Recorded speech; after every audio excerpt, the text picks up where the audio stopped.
Well, good evening, London.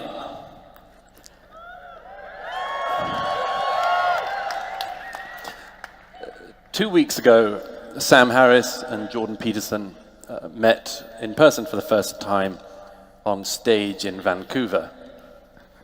2 nights ago, the three of us got together for the first time in Dublin, and it's a huge thrill for all of us to now be here with you in the O2.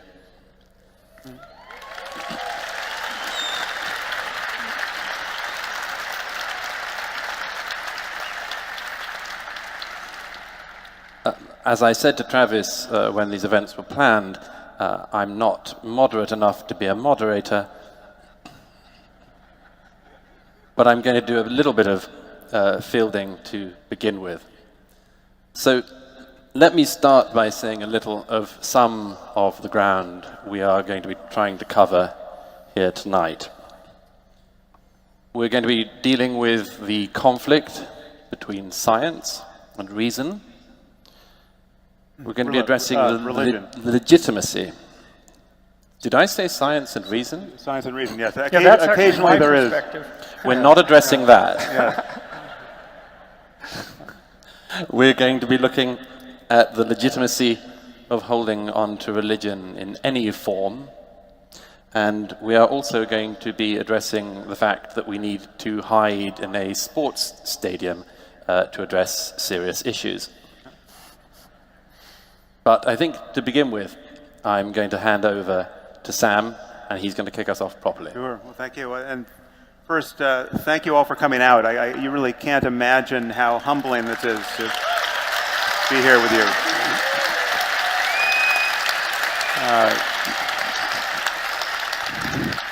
You really should just take a moment to appreciate this from our side, because Justin Bieber is not coming out to sing in the middle of this, as amusing as that would be. And, you know, though we put a date like this on the calendar with apparent confidence, there's really no guarantee that you guys are going to show up, and we will never take this for granted. So it's really an immense privilege to be here with you.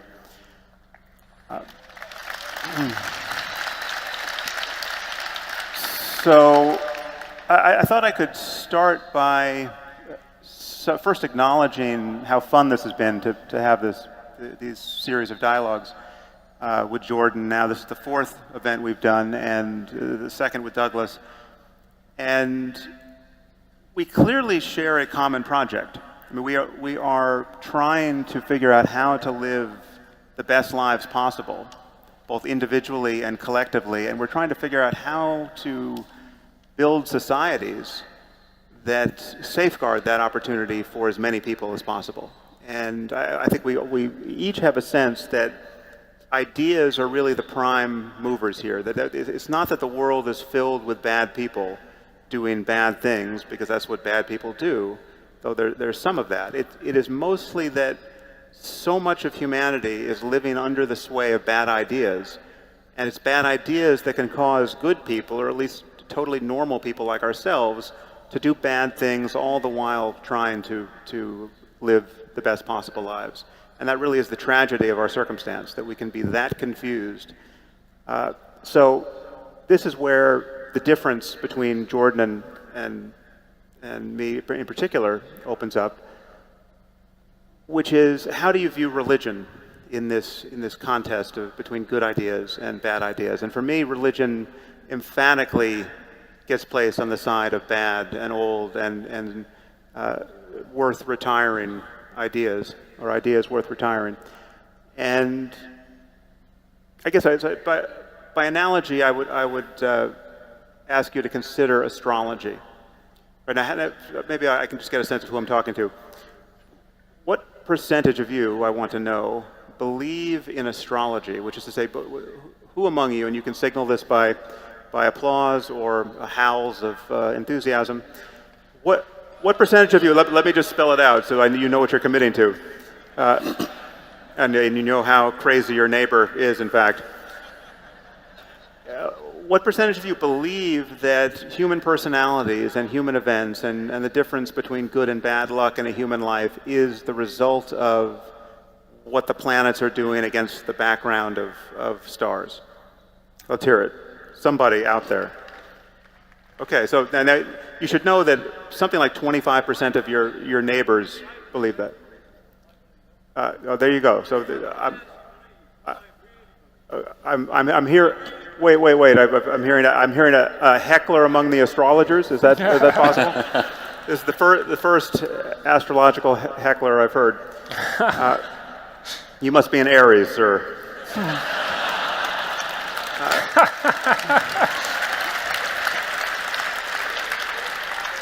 So it won't surprise you. I have a related question, which is, what percentage of you, I want to know, are religious? Which is to say, who among you believe in God, a personal God, a God that can hear prayers, a God that can take an interest in the lives of human beings and occasionally enforce good outcomes versus bad outcomes? Who among you, and now again, I want to hear applause or silence, believe in that sort of God? Okay, so this is my concern. This is my concern with what Jordan has been saying and writing these many months. I feel that you're in danger of misleading this second group of people. That the way you talk about God has convinced and will continue to convince some percentage of humanity that it's fine to hold on to this old sort of God, this God that can hear prayers and that can intervene or not in the lives of human beings. And as we've begun to explore, I think there are a lot of problems with that kind of belief. If nothing else, there are many such gods on offer, and devotion to them becomes irreconcilable among true believers. And my concern is that you could do exactly what you do with religion with astrology, right? It would be no more legitimate to obfuscate the boundary between clear thinking and superstition there, because this traditional God and the doctrines that support him are on no firmer ground than astrology is now today. And astrology, you could almost everything you say about religion, it's the fact that it has organized human thinking for thousands of years, that it's a cultural universal, that every group of people has given rise to some form of it, that it has archetypal significance, that it has powerful stories.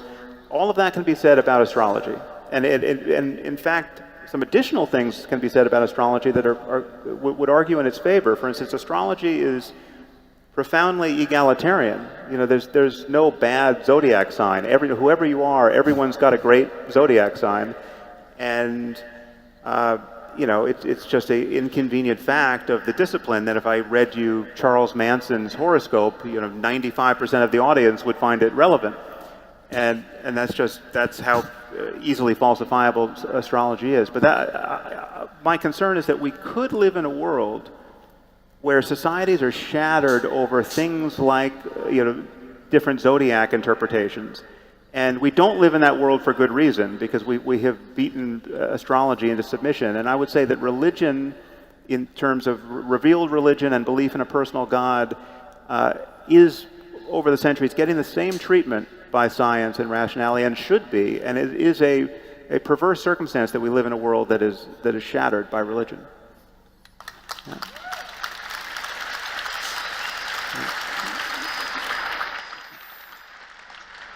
So I think what I'll do first is adopt the exceptionally difficult and likely counterproductive position of saying something not so much in defense of religion, but in defense of astrology, knowing full well that that's fundamentally a fool's errand.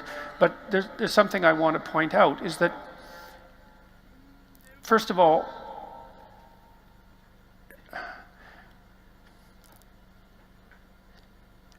astrology was astronomy in its nascent form. And astrology was also science in its nascent form, just like alchemy was chemistry in its nascent form. And so sometimes you have to dream a crazy dream with all of the error that crazy dream entails, because you have an intuition that there's something there. to motivate you to develop the intuition to the point where it actually becomes of genuine practical utility.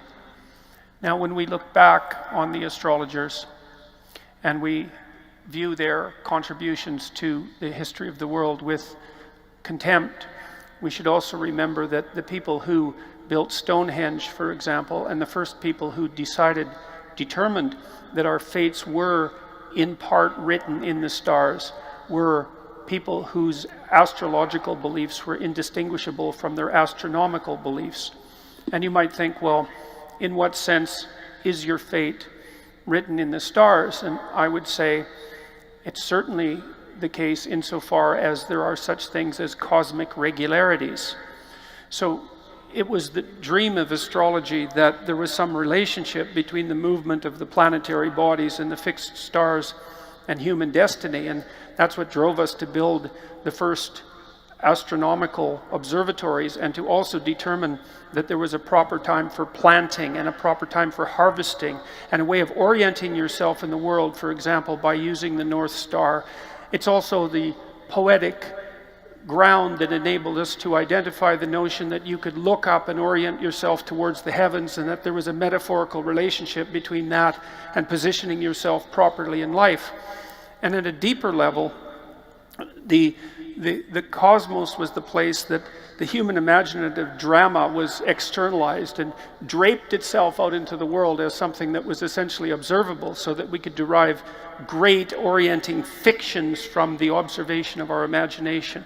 And so part of the problem that Sam is pointing to is the difficulty of distinguishing valid poetic impulse from invalid poetic impulse, and that really is a tremendous problem. You see that arise also in people who have religious delusions attendant upon manic depressive disorder or schizophrenia. But so much of what eventually manifests itself as hardcore pragmatic scientific belief has its origin in wild flights of poetic fantasy.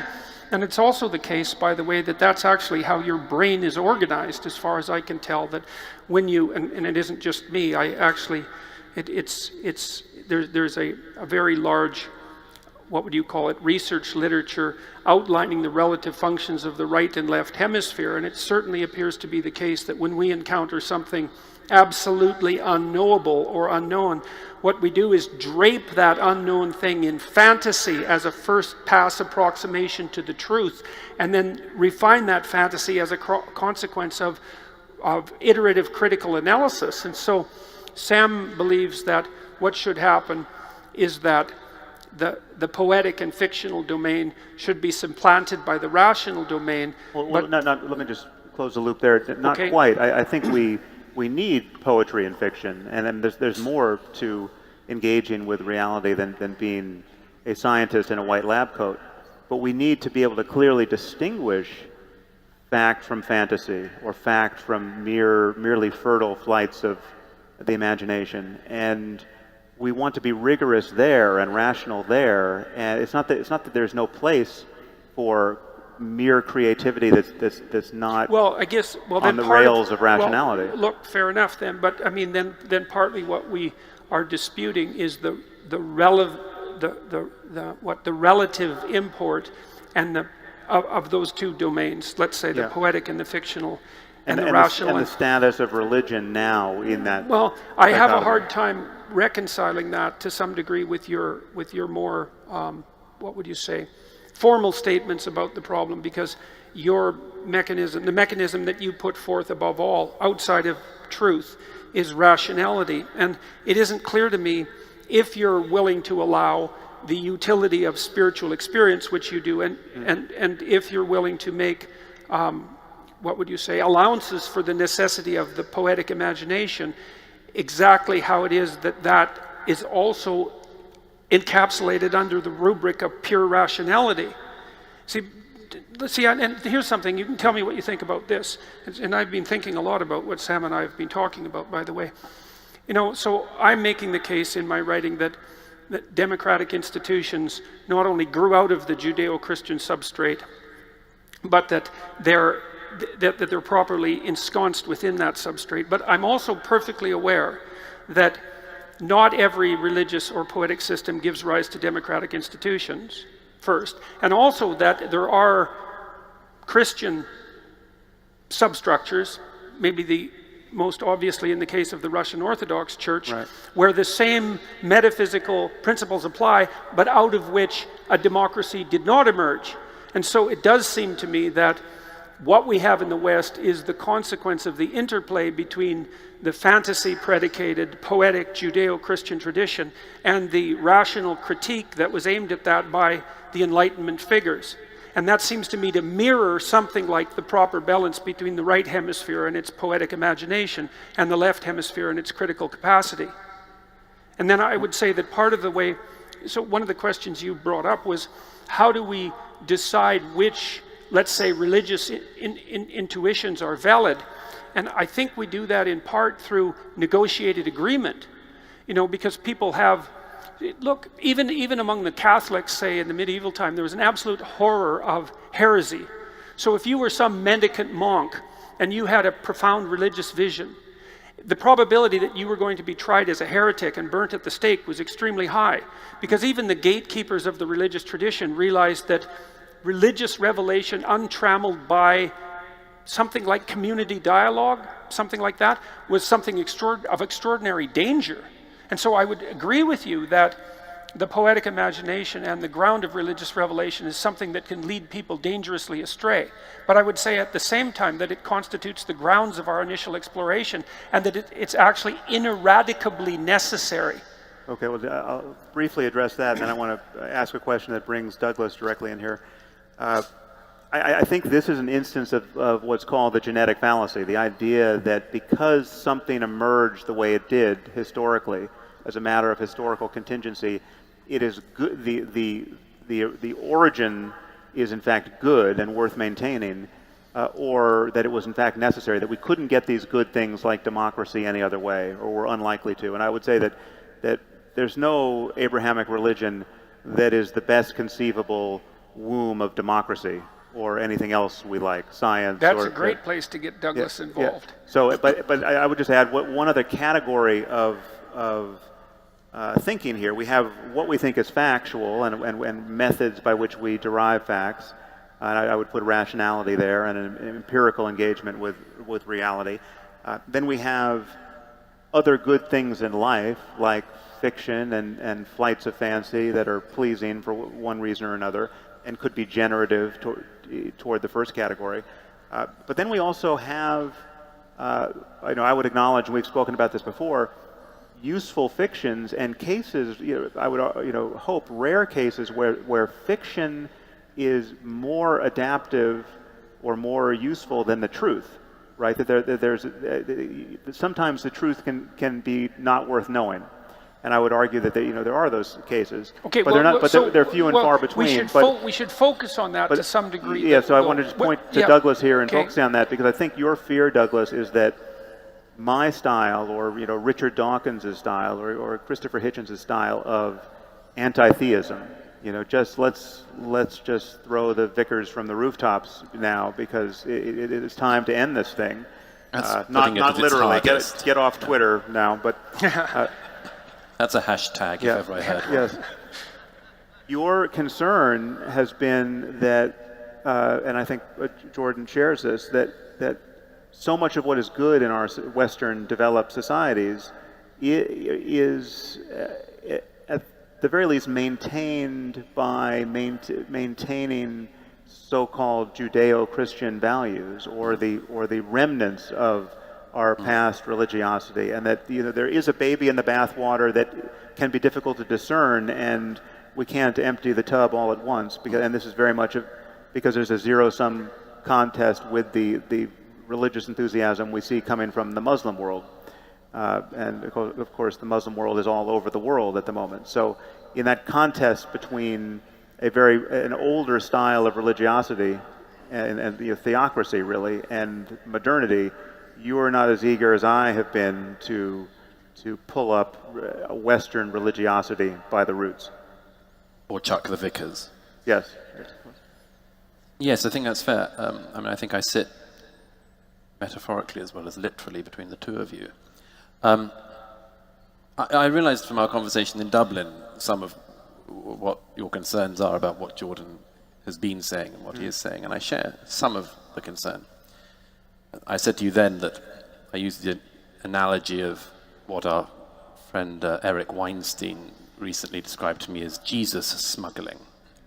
That it was a consequence of a discussion about biologists. What do you do if you're discussing design, intelligent design? You can be okay as long as your own bandwidth on the issue, as long as your own depth of knowledge on the issue is very considerable. You can be okay discussing that biology with somebody, even a fundamentalist Christian, so long as you can follow every step of the way. But the fear will always be that the moment you're not looking, they're going to smuggle Jesus in. Or they'll wait till the moment that you're not comfortable anymore with the argument, the bit when you're at the very end of your cognitive ability, and then they'll, trust me. There's Jesus. Yes. There's Jesus. And one of the things I realized from Dublin was, although I think you may not think that Jordan himself is going to try Jesus smuggling on you, you fear that somewhere down the line from what he's saying, somebody else will do that trick. Yeah, it's worse than that. I actually know the people who are clapping are doing that. I hear from those people on a daily basis, right? So that the segment of Jordan's audience that is very happy to be told they can stay on the riverbank of their traditional Christianity for the most part, and they don't have to get into the stream of totally modern, rigorous, rational thinking about everything from first principles, right? That there's something that the Iron Age scribes got right, and it's right for all time. Those are the applause I'm hearing. And however consciously or not, Jordan is telling them it's okay to stick right there with a shard of the cross. Okay, well, in Dublin, I actually tried a little conscious Jesus smuggling on Sam to see how that would go in a discussion we had about the central archetype of superheroes, but I'm going to try something a little different tonight. I'm going to try a little direct God smuggling. We won't bother with Jesus. Let's go right to God. Why not? So one of the things I've really tried to do when I've been analyzing religious texts is to take them seriously in the sense that I don't presume that I understand them. And I presume that they're a mystery of sorts. And at least the Bible, for example, is a mystery because we don't really understand the processes by which it was constructed, and we don't understand the processes by which we all agreed collectively over several thousand years to organize the book the way it is organized, or to edit it the way that it's edited, and to keep what's in it and to discard what's not in it, and why it's lasted and why it's had such a huge impact. I don't want to derail you, but yeah. We do understand the first part of the process all too well. We know that there was a political and all too human process of voting certain texts in for inclusion, and some were in for centuries and then got jettisoned, and Sure. and Revelation came in far later than. I mean, there were whole generations of Christians who lived and died under the banner of the Bible, Yes. and it was a different Bible at the time. They had Of the wrong Bible. course. So well, but it's the same issue that we really don't understand. Fair enough, Sam. And I'm not saying that political, etc., considerations didn't enter into it. I'm sure all human considerations entered into it, but there was some collective process of winnowing, and you can attempt to reduce that to economic or political causes, which is generally what secular assessors like Freud and Marx both did, and with a fair degree of success, I might add. But there's still some mysterious assessment of what it is that will be remembered that entered into it. But it's a separate point to some degree. I'm just saying that my point of departure when looking at these texts is one of an essential radical ignorance. I don't assume that I understand the mechanisms by which they were generated or edited or collected or kept or remembered, or why they had the impact they had. Now, I've been thinking a lot about the idea of, let's say, God the Father, because that's a very common archetypal representation of God the Father. So I'm going to tell you an experience that I had that I've never really told any audience about.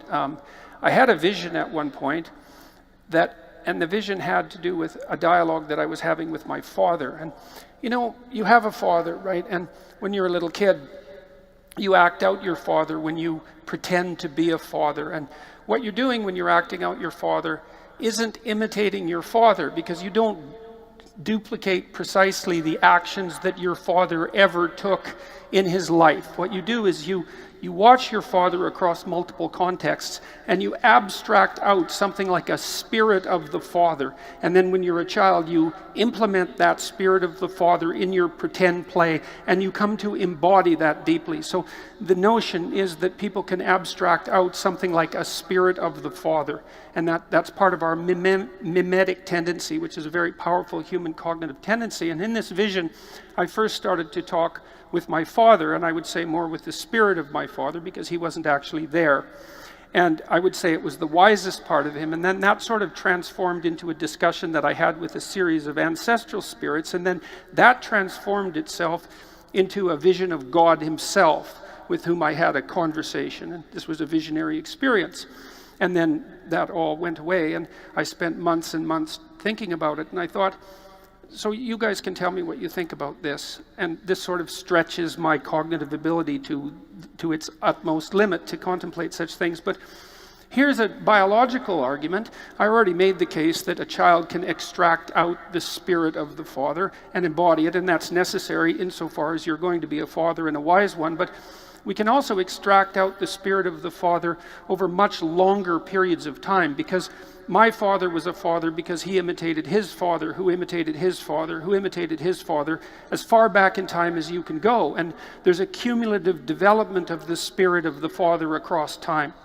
Now then the question might be, does this spirit of the father have any reality other than the metaphorical? And I would say, damn right it has a reality, and I can describe a biological reality, and I don't know what this says about any background metaphysics, but here's a hypothesis. We know that human beings separated from chimpanzees over the course of the last 7 million years, at least in large part because of human female sexual selectivity. So it was the spirit of femininity collectively that helped elevate us to the degree that we have been elevated above our chimpanzee co-ancestor. But here's something interesting to contemplate. What is it precisely that makes men desirable to women? And so I have a bit of a hypothesis about that. So here's what men do. They get together in productive groups, and they orient themselves toward a certain task. And they produce a hierarchy around that task, because whenever you implement a task, you produce a hierarchy. And they vote up the most competent men to the top of the hierarchy, and then the women select the competent men from the top of the hierarchy.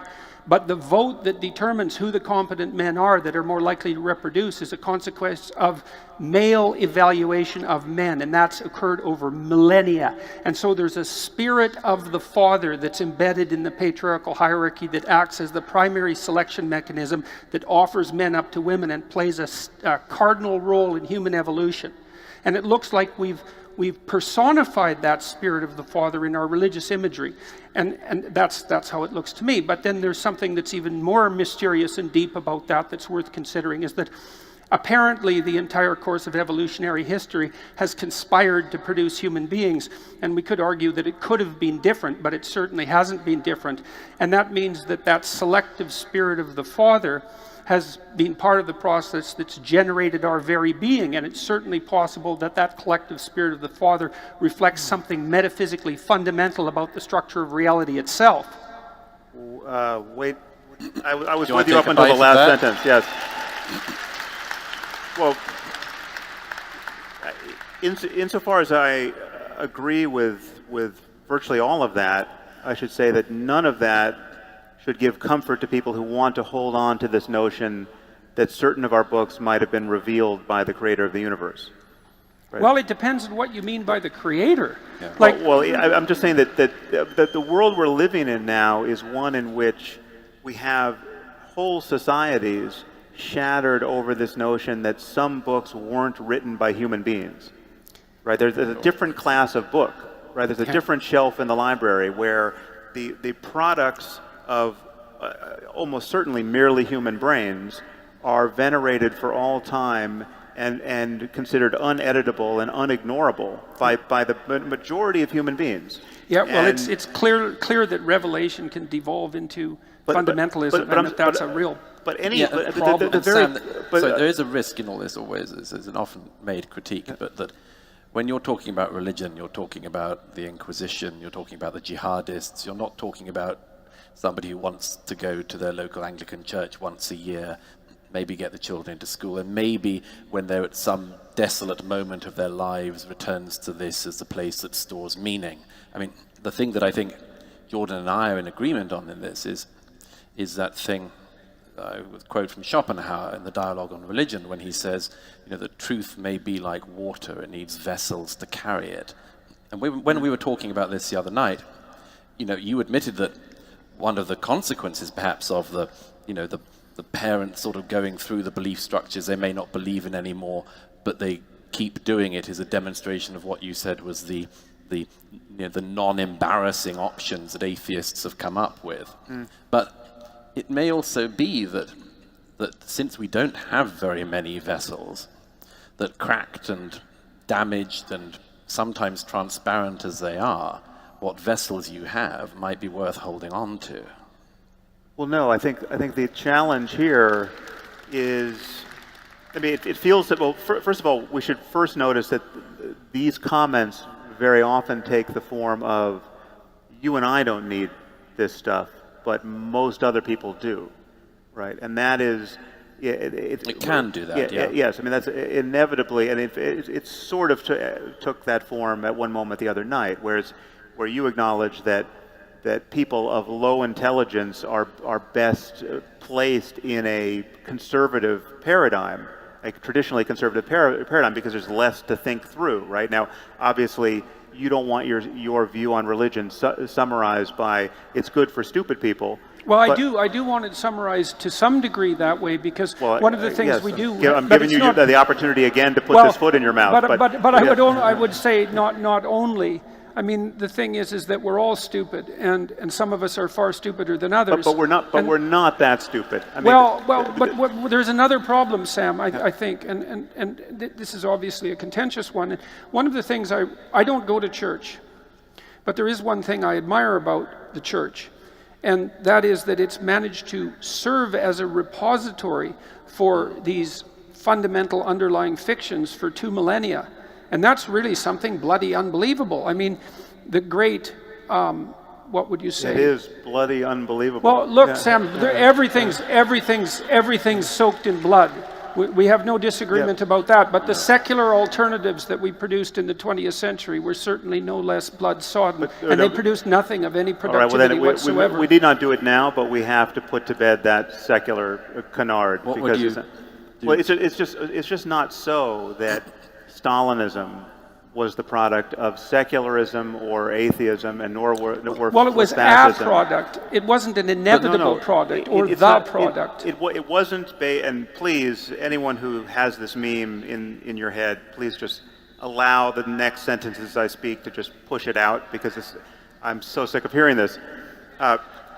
This idea that the greatest crimes of the 20th century were somehow the product of atheism.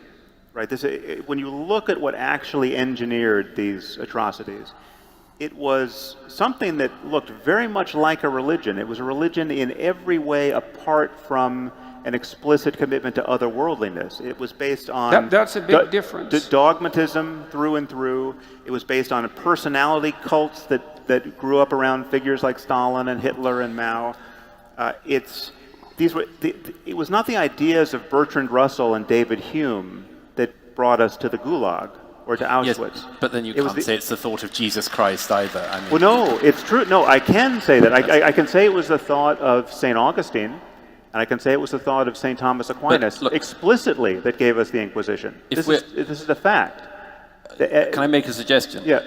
This is a general one as well as one for tonight, but the whole discussion, I said the other night in Dublin that to a great extent, when the history books are written about the period we're living in, they'll probably be described as the post-Holocaust period in history, the post-World War II era in Europe. It's still going on.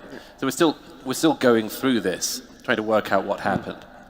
And I have to say, one thing that I, at any rate, am equally tired of is the claim that this has got to be a tennis game between the religious and the non-religious. That people say that the 20th century's crimes were committed by atheists. Sometimes true, often wrong. Or that the 20th century's crimes were committed by people who were religious. Sometimes true, often wrong. No, but you're not observing a crucial distinction here, because I would never be tempted to hold religion accountable for the bad things that religious people do that have no connection to religion, right? So if a Muslim robs a liquor store, I'm not going to blame Islam for that. Right? There's no doctrine. Not then. There's no doctrine. Especially not then. Yeah. There's no doctrine that makes sense of that behavior. What I blame religion for, and likewise, there's no doctrine in the mere loss of religion, i.e. atheism, that gets you the gulag. Well, right? hang on. Oh, there is. No, there's not. But let me just flesh out this point for one more second. The only thing I blame religion for are the things that it becomes rational to do by the light of these beliefs. If you accept these doctrines, a rational and good person can be tempted to join ISIS. That's my concern. A rational and good person can be tempted to support the Inquisition. But of the many things they had in common, this is the point that David Berlinski made in his book,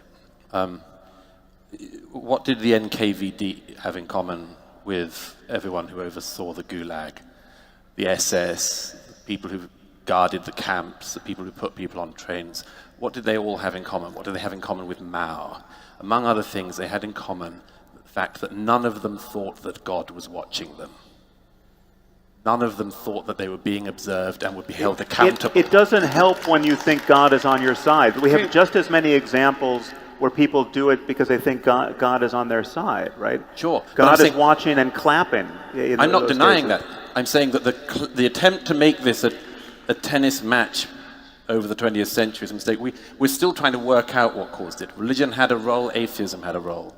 But the perpetual tennis match of it, I think. Well, and there is something to be said at a more sophisticated level, I would say, for the idea that you have an obligation to a transcendent ethic. Now, you make that claim in the moral landscape. You lay out a transcendent ethic, in my estimation. That's one that puts the onus of responsibility on the individual to act in a way that, at minimum, minimizes suffering.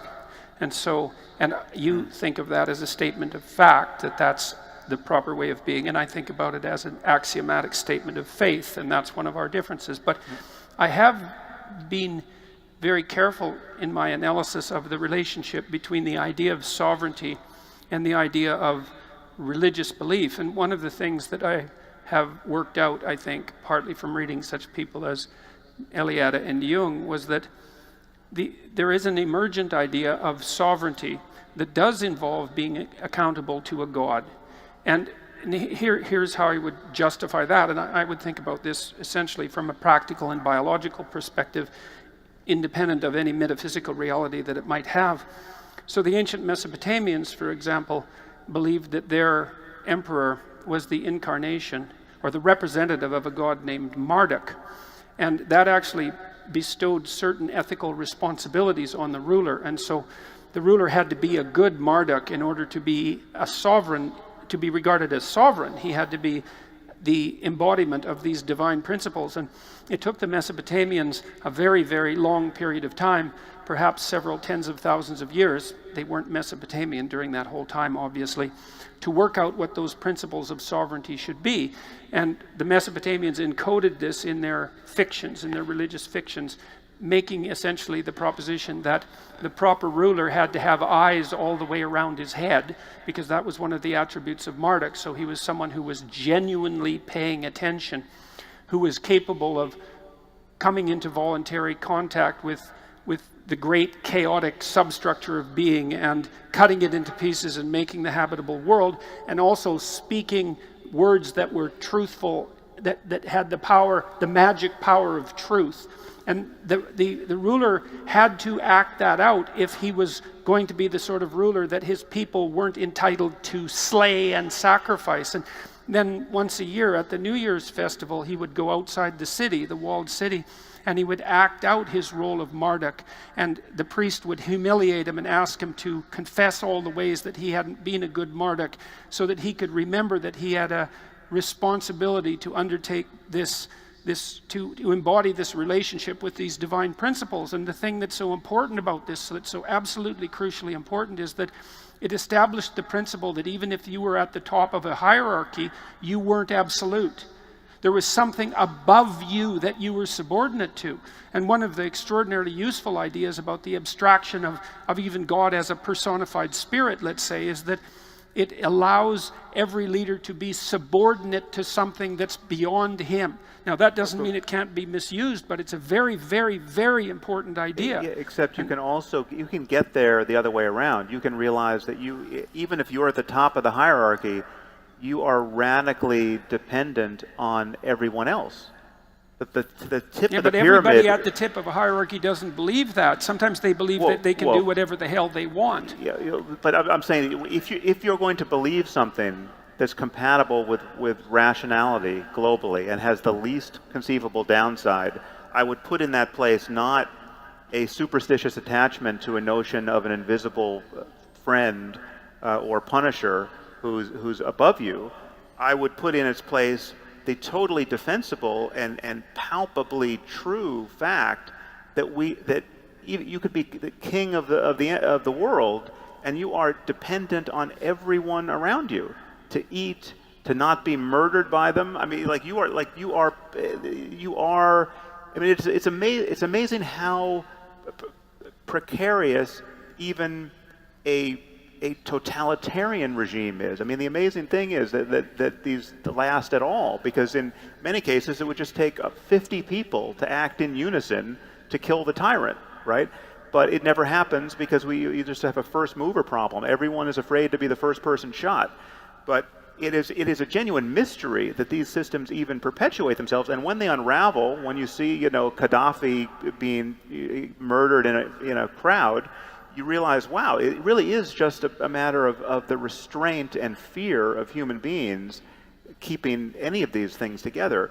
A benign, if you wanted a hierarchy where you had a kind of benign philosopher king pulling the reins of a society, I'm not saying we do, but even there, you could have an ethical one. You could have one where, and a non-superstitious one where someone recognized, hey, this is how we're doing it, but we are radically, at the top of this hierarchy, am radically dependent on being surrounded by as many happy people as possible.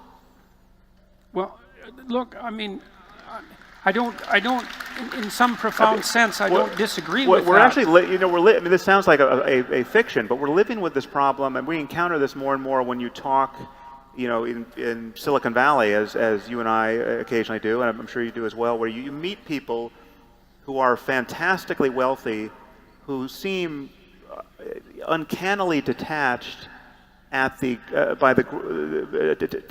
at the fact that there's this growing chasm between them and those they know and the rest of humanity, and one begins to wonder what level of wealth inequality will everyone find alarming.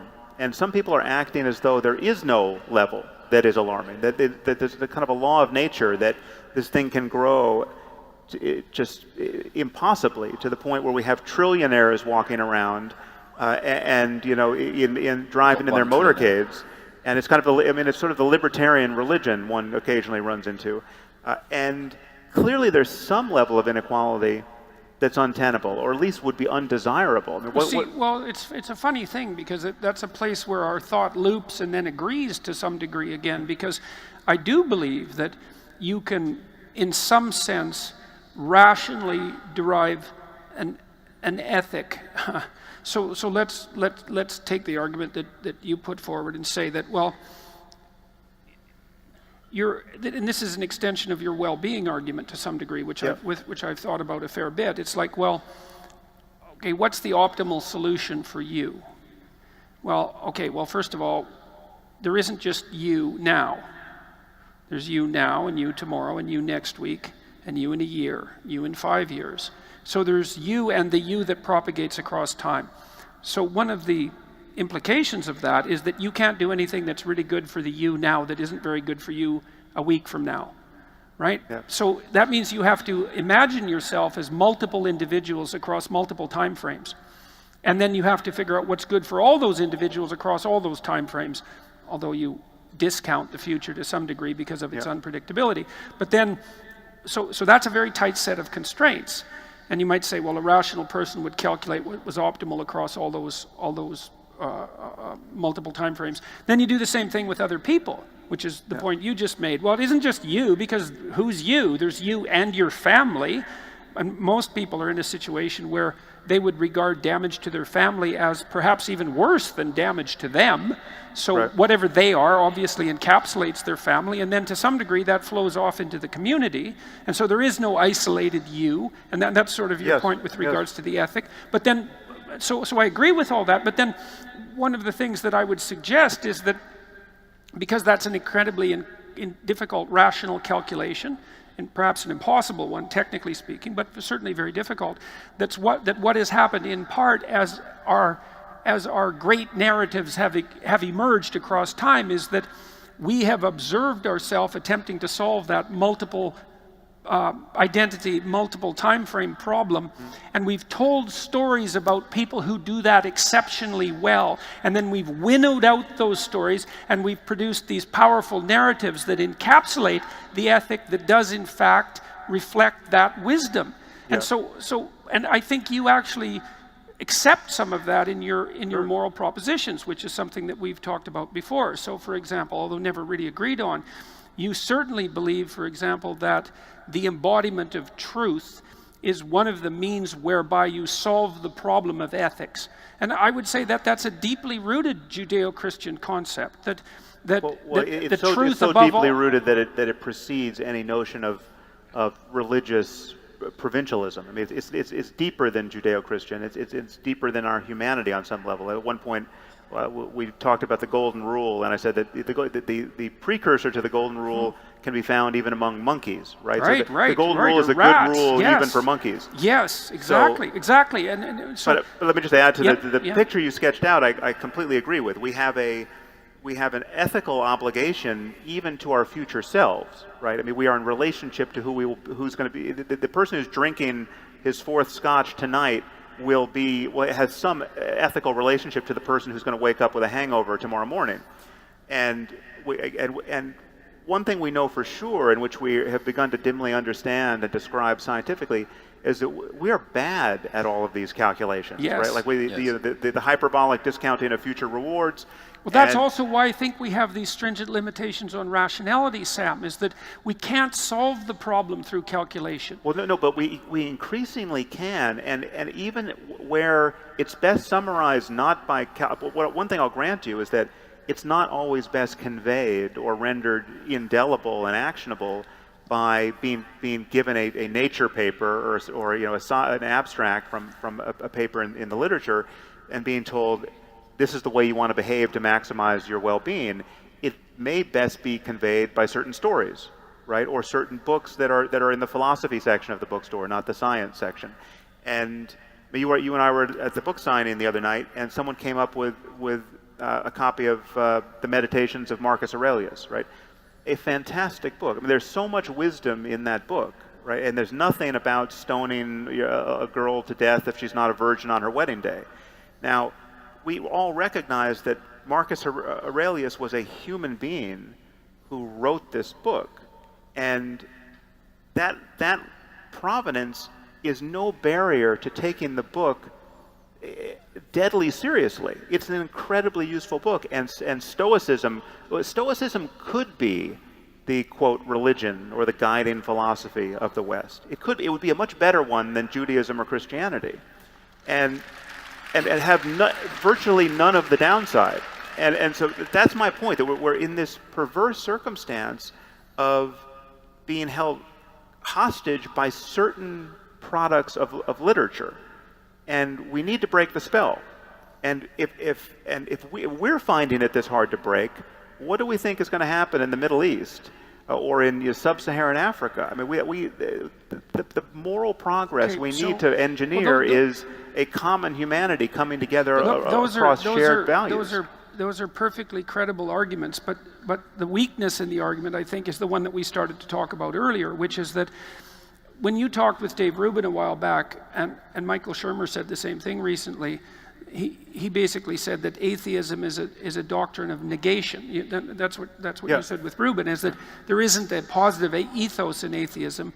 All it says is that there's nothing personified. There's nothing personified transcendent. It's something like that. There is no God, and so the problem with the atheistic it's not even the assertion that there is no God. It's just that it's a failure to be convinced by any of the gods on offer.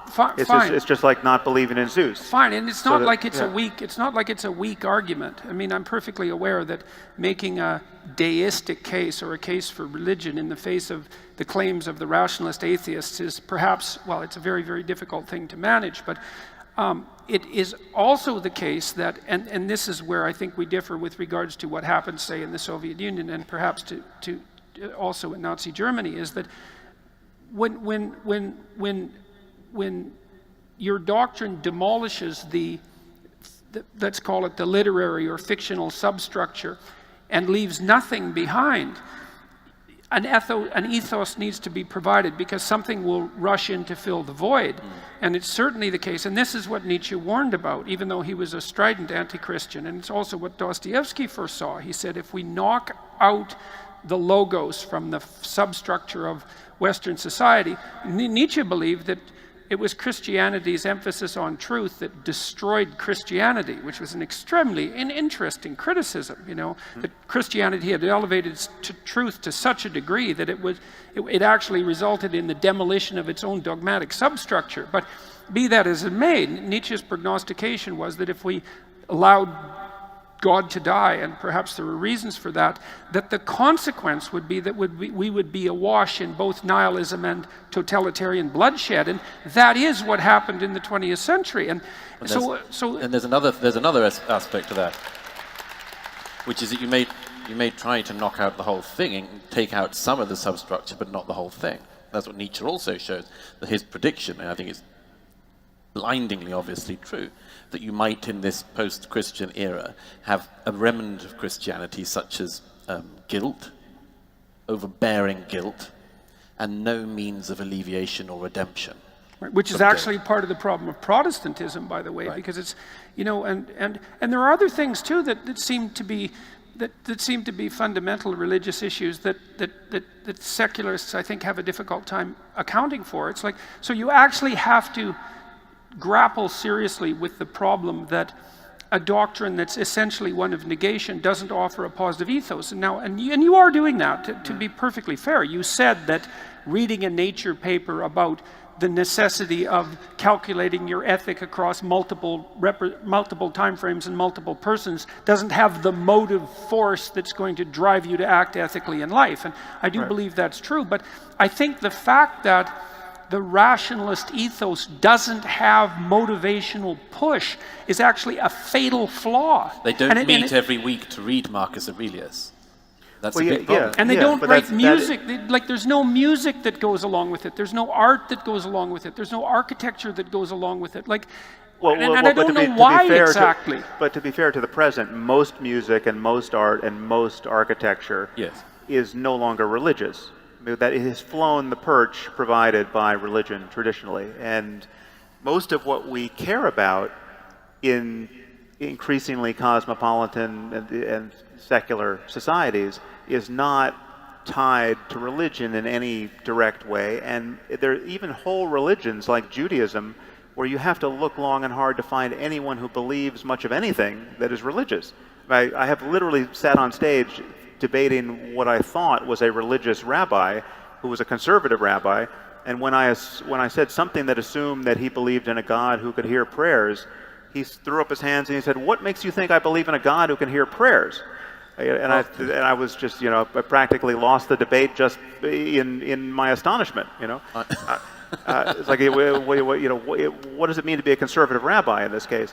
There are religions that have made that transition to an increasingly attenuated commitment to the truth of the doctrine, and there are religions who haven't moved an inch, right? And but I think we have to acknowledge that this movement in this direction is progress, because what it actually is at bottom is increasing sensitivity to the difference between having good reasons and bad reasons for what you believe, right? And the fact that this book has been around forever is not a good reason.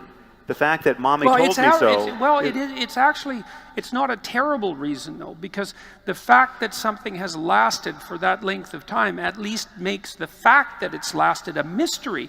And you can't just attribute that to casual politicking or economic circumstances. There's something. Look, the least that you can say about many of the biblical stories is that they're incredibly memorable.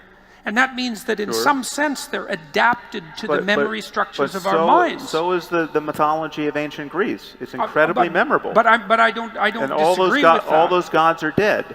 The stories still can be useful, but the gods are dead. Their spirit lives on, let's say. Yeah, but it lives on in a way that is benign. It lives on in a way where you learn about them in mythology class in school, right? You don't have a fear of Hades drummed into you as a child by your parents. The other thing that is lacking, as far as I can tell, in the rationalist doctrine, and this is something that I've observed in my clinical practice, and so one of the things that's happened over the last year is that I've had many people, especially ex-soldiers, come to my lectures who have post-traumatic stress disorder, and they say that listening to my lectures, especially the ones on good, evil, and tragedy, there's a particular lecture that I suppose you might think about as devoted to people who have post-traumatic stress disorder, and that the language of good and evil that I lay out in those lectures is actually what allows them to recover from their post-traumatic stress disorder. And dealing with people like that in my clinical practice, the same thing has been the case. If we can't transcend the language of the merely rational and move into an intense conversation about good and evil in some sense as metaphysical realities, we can't enter a realm of seriousness, conceptual seriousness, that's of sufficient depth to help heal someone who's been touched by malevolence.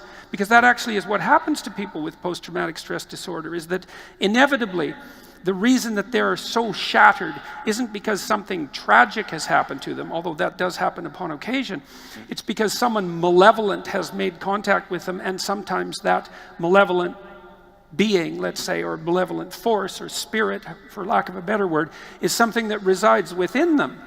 And so we have these limits on rational, and the reason I'm making this case is because we've already identified another limit of rational discourse. It's like it doesn't have the motivating power of great fiction and great literature and great poetry, but it also doesn't have the healing power of language that takes the ethical realm to its extreme in some sense. And then the next problem with that, and this is something that Douglas has been contemplating, I would say, is that what evidence do we have that a merely secular representation, a rational representation of our ethic, is going to provide us with a motive force that would be sufficient for us to do such things as identify what's valuable about our culture and be motivated to sufficiently protect it, assuming that there's something worthy of protection. But we know what a few of those things are, and they have nothing to do with what's on the inside of a church or a synagogue or a mosque. They have to do with things like free speech, right? Like the trench we are all fighting in is, at least one of them, is defense of the free exchange of ideas. And that is put in peril by many kinds of orthodoxies, but some are the old orthodoxies, the blasphemy laws, and the people who want apostates to be killed for leaving, in this case, Islam. So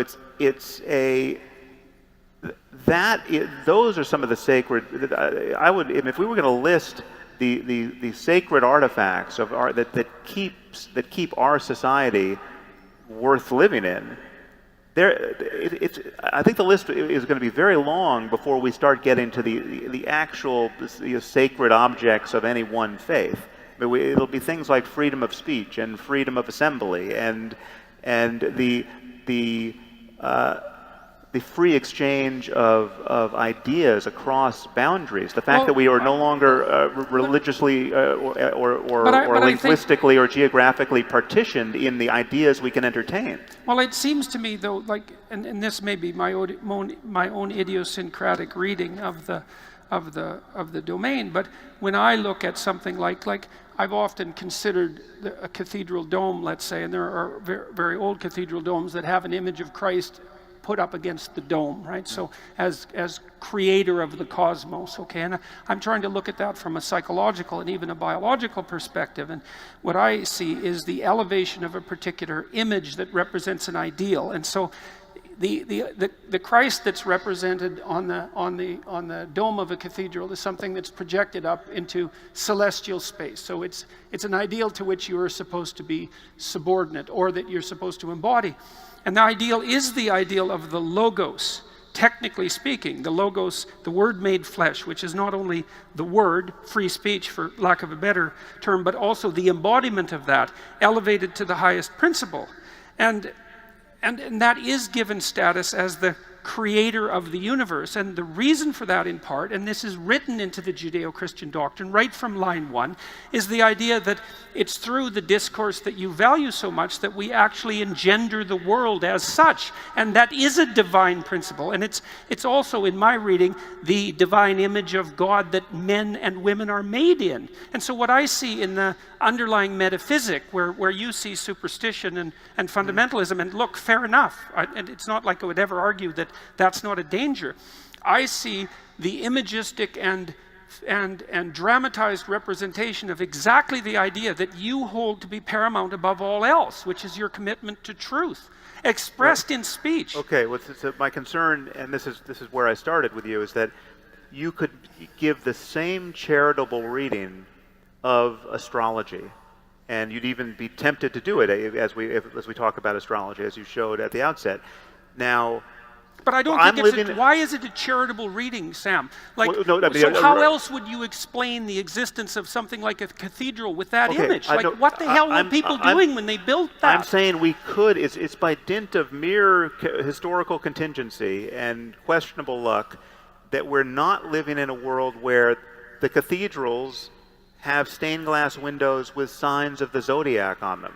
Right, we could be in that world. Well, we were very close to being in that world. We are in that world to some degree, because the astrological endeavor in the Judeo-Christian landscape expanded to incorporate Christianity.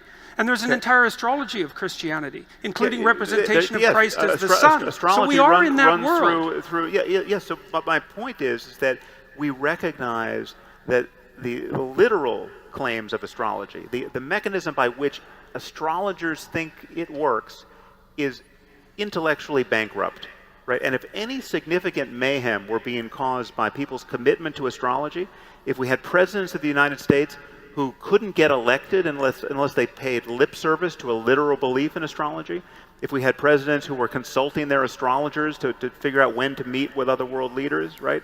This would be a problem that rational people would recognize. I mean, astrology can be disproven in a single hour. You just simply have to go to one hospital in one city sometime and find two unrelated children born in the same, within 20 feet of each other, and follow their lives. And if they have different lives, then the signs of the zodiac mean nothing. Part of your argument is, and validly so, is how in the world do we determine which revelatory axioms are worthy of respect and of maintenance? And fair enough, Sam. But maybe none. Maybe not revelatory. Maybe it is just a matter of conscious agents like ourselves having better and better conversations. Well, it is certainly partly that. It is certainly partly that. But let me explain. Because again, revelation in my book is nothing other than the record of past conversations.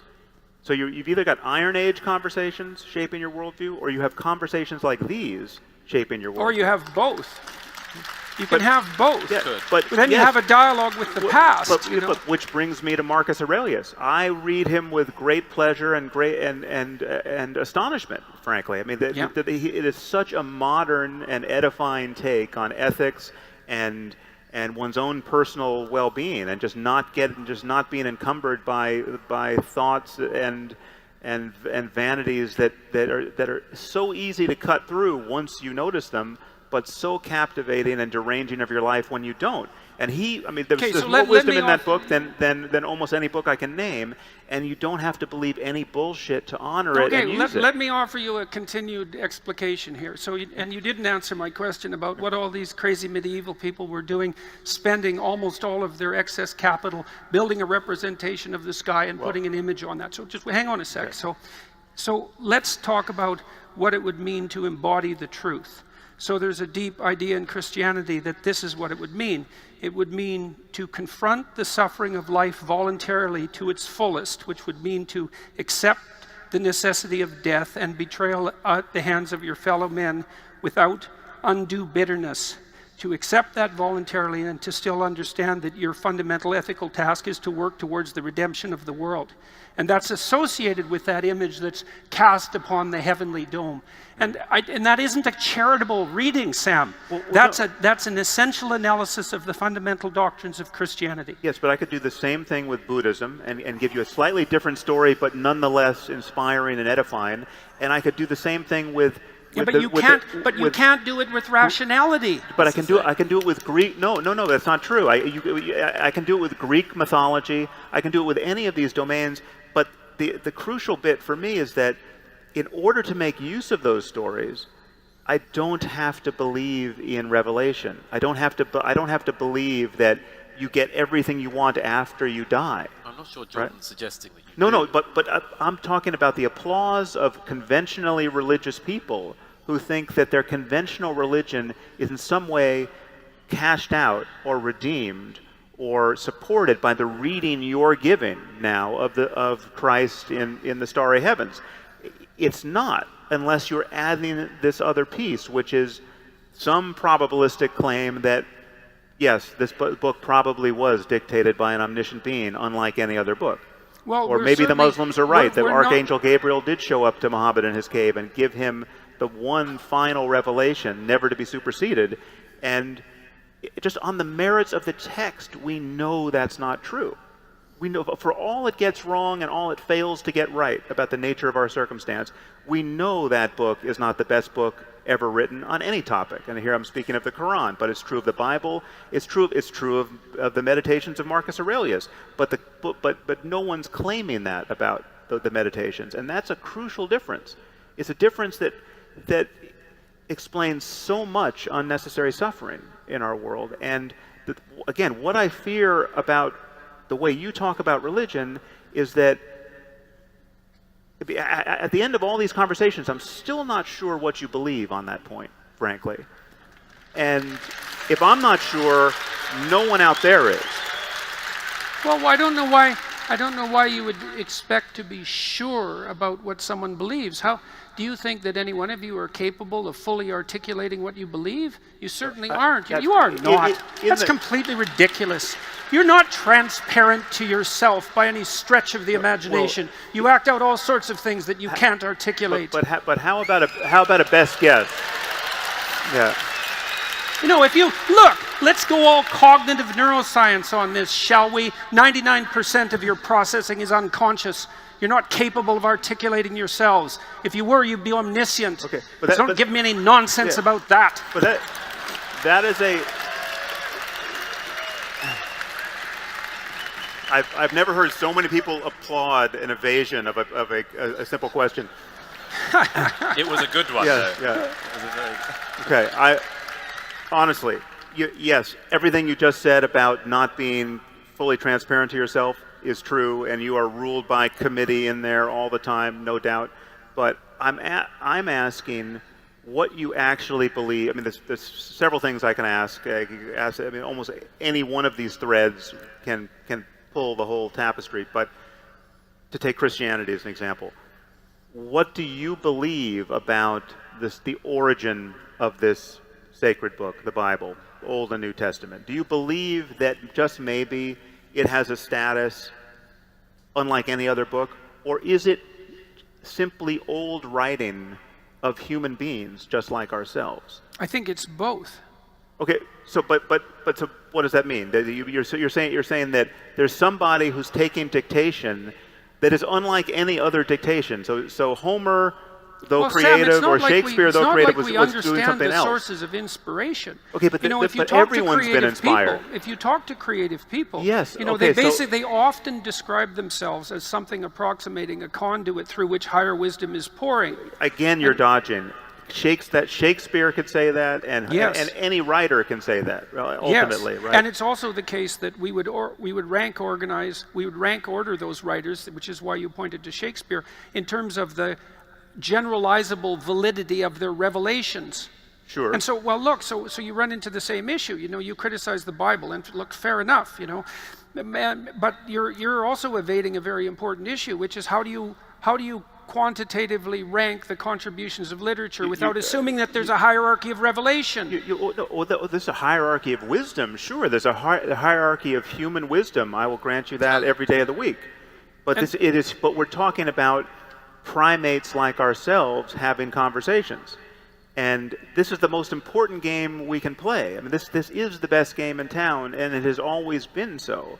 But people are imagining, and it includes, as you said at the outset, what I would call spiritual experience. And spiritual experience admits of a fact-based discussion about the nature of human consciousness. And why do you allow that as an exception? Because it's not an exception; it's part of the data set. So it's possible to have so this is spiritual experience without the possibility of concretized revelation. No. So it's a formless spirituality that you're advocating. No. You can have. I'm not even discounting the possibility that there are invisible entities out there in the universe far smarter than ourselves who we could possibly be in dialogue with. I mean, there are many strange ideas that we could defend to one or another degree. I mean, there are people walking around speculating that we might be living in a computer simulation, that all of this is being run on some hard drive of the future, or some alien supercomputer. Now, that you can actually, I mean, Nick Bostrom at Oxford gives a very cogent argument in defense of that thesis. Right? Now, you can deal with that on its merits. I'm not saying the universe isn't stranger than we suppose or even can suppose, but one thing we know is that when you read the Bible, you can turn every page of that book, and you will not find evidence of omniscience. You will not find anything in there that someone as smart as Shakespeare, or actually a little bit dumber, could have written. No, right? I don't think that's true, Sam. There are incredibly whatever else you might say about the biblical writings, there are incredibly potent narratives embedded within them. It's impossible to write something, virtually impossible to write something like Cain and Abel. It's a paragraph long, and it's absolutely you're saying the unforgettable. Shakespeare of 3,000 years ago couldn't have written Genesis? He couldn't have written Cain and Abel, not in 10 sentences. So then who? Cain and Abel is 10 sentences long. So then and it contains more wisdom than you can dig out in a Okay, lifetime. so now we're getting to the nub of it. Then you think that was not the product of a human mind? I think it was the product of a vast collection of human minds working over millennia. Okay, so we have a committee of Shakespeare's. So, but still, we're just dealing with people. We've just got people. Well, but this concession, if indeed you're making it, and I'm still not sure, is the eradication of traditional Christianity. Look, if something is deeply wise, it's reflective of a deeper reality. Otherwise, it wouldn't be wise. I'm in love with deeper realities. So what's the deeper reality that something as wise as the story of Cain and Abel reflects? What's the reality? A landscape of mind that that either takes great training, great luck, or pharmacological bombardment of the human brain to explore. Right? There are ways to get there. There are ways to have the beatific vision, right? And we understand this to some degree experientially, and we can understand it to some degree by third-person methods of science. And it's not like I don't know. I mean, I've had many experiences that, if I had them in a religious context, would have counted for me as evidence of the truth of my religion, right? But because I was not brought up in a religious context, and because I spend a lot of time seeing the downside of that form of credulity, I have never been tempted to interpret these experiences that way. Try a higher dose. No, yeah, believe me. Yes, I'll go. I'll play that game of poker with you all day long. You'd be surprised, yes, my friend. Yes, well, maybe. We're going to have to ask, by the way, about Q&A. Maybe there's our next podcast. Yeah. Did you Okay, just see a card? Okay, so look, Tori, I've got to ask all of you a question now. So we're an hour and 15 minutes into this discussion, and hypothetically, what we will do is stop and go to Q&A. But our experience so far has been that when we ask the audience, because we have done that each time, whether we've asked the audience whether we should continue or whether we should go to Q&A. So the first thing I'm going to do, and you can vote on this by making a certain amount of noise if you're inclined to do so. How many of you would like us to stop talking and go to Q&A? How many of you would like us to continue this discussion for 45 more minutes?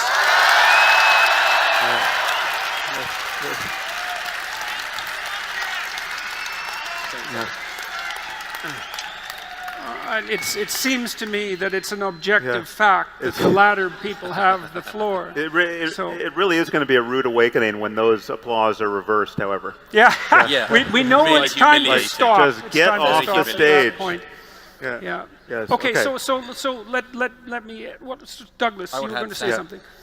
What You're was going that? to ask something. I were gonna ask something. Was I going to ask something? Yeah. Yes.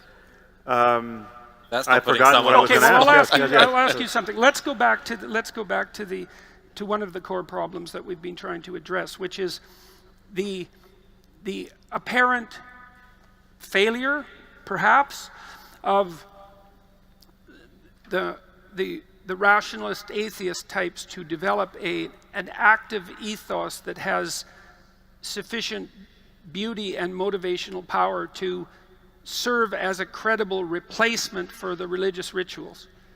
So there must be a reason why that failure has occurred, Yeah. right? So, Yeah, so well, do you have I any can sense give, of what the I reason can might give you be? a short list of reasons. One is that traditionally the impulse to do that in a religious context has been fatal, right? So to declare your apostasy has been the almost as reliable a way of committing suicide as jumping off a building in most cultures and most societies for the longest time, and still is in many places, as you know, in the Muslim world. So there's been a barrier to entry to thinking creatively about alternatives to religion. And so much of atheism and secularism is just a pitched battle against the eroding power of religion. I mean, when religion really has its power, right? We know what it's like. I mean, again, I think we spoke about this at one point. The moment that it makes this most salient is, Galileo being shown the instruments of torture by men who wouldn't look through his telescope, right? I mean, that was the point of contact between untrammeled human rationality and the womb that bore it, right? The religious awe at the beauty of the heavens, right? So the moment a person like Galileo stepped a little too far, and to connect this to astrology again, Galileo was a court astrologer, right? I mean, so there was a point of contact between astronomy and astrology at that point. So we're still under the shadow of that kind of dogmatism and oppression in much of the world. I mean, for the longest time, it's still in the United States, you cannot run for the presidency without pretending to believe in God. It's amazing. It's an amazing fact, right? When will that change? Someday it will, but we have just had almost no time, But to experiment in this space and innovate Well, there's in been this space. some time, there've been some decades, and I suppose the thing that unites Jordan and me on this is if we face some of the problems, some of the enemies, you might even say, that you identify as well, and the question is whether you should face them in the midst of an experiment that may or may not work, i.e. a leap into pure rationality, or whether you might decide it's worth, among other things, taking some of the versions of things that you've had that have been of worth in your past and using them where they're useful. But what are you picturing there? Because there really is no leap. There's no global leap to pure rationality. There's this incremental erosion of religious answers to terrestrial questions. So there's again, the moment you have a science of neurology, you begin to look at epilepsy not as demonic possession, but as a neurological problem. Before there's a science of neurology, you don't know what the hell's happening, right? So into that space. Something obviously drove Douglas, I would say, in some sense, surprisingly, to make the assumption that one of the things that we need to do to defend whatever it is that we have of value in the West, assuming that we have anything of value, was something like the reincorporation of this religious substructure. So it's not something that I would have expected you to conclude. Yeah, but what so are you why picturing? did you conclude it?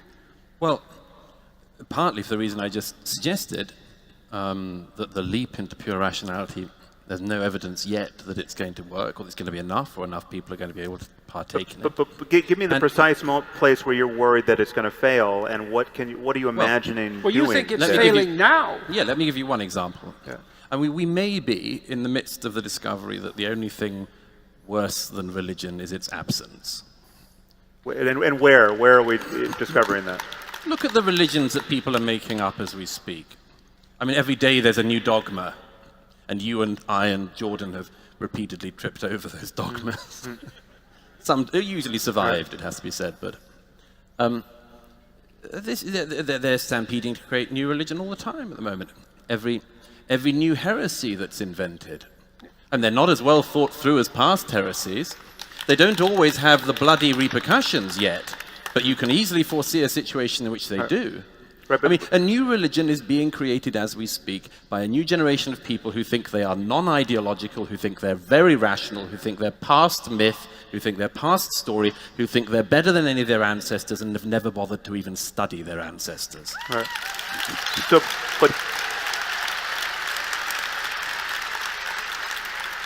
can't you say that dogmatism is the problem? The generic problem here is dogmatism, a firm belief in the absence of good argument and good evidence. And absolutely, we can agree that dogmatism of any kind has that danger, or will always have that danger. But the void also has a danger. The void that you can create if you throw out all the stories that helped get you to where you are also has this danger, because people come up with these new stories. And every day's news now is about this. Our politics is now basically about this.